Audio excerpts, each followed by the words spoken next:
দীর্ঘটা শিয়ালদায় মরা পাওয়াটা গেছে।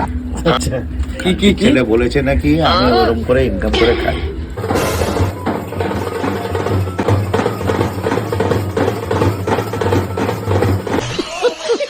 হাততালি বেড়ে মাদার চোদ, আগে তুই জায়গায় এসে দেখা এর বাচ্চা।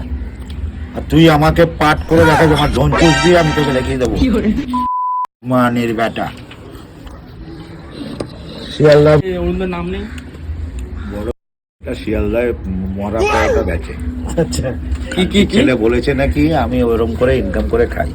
হাততালি বেড়ে মাদার চোদ, আগে তুই জায়গায় এসে দেখা কোনো একটা ওয়েব সিরিজে 3 সেকেন্ড না 10 সেকেন্ডের পার্ট ছিল, পুরো মুখ্য ভূমিকা হয়ে দেখা। আচ্ছা কাকে ঠিক আছে, মূর্খ চোদা মাদার চোদ দগ্ন ভূত বাচ্চা, ঠিক আছে ঠিক আছে। জায়গায় এসে দেখা। মাদার চোদ বলেছে ওই করে নাকি খাচ্ছিস, সমস্ত ফিল্মের মুখ্য ভূমিকায় ডিজে অরুণ থাকবে। আর তুই আমাকে পাঠ করে দেখাবি, আমার ধন চুষবি, আমি তোকে দেখিয়ে দেবো। শিয়ালদা আমাকে বলেছে যে ডিজে অরুণ নাকি হাততালি মেরে খাবে। আরে ম্যান কাচ্ছ তো, তুই সারা 10 সেকেন্ডের পাঠ করে মনে করেছিস খুব বড় বাল ছেড়েছিস। কোনো প্রডিউসার তোকে বানায় ওই ফুল মুখ্য ভূমিকায়। আচ্ছা চোদো তুমি এত রেগে গেলে কেন? ব্যাংক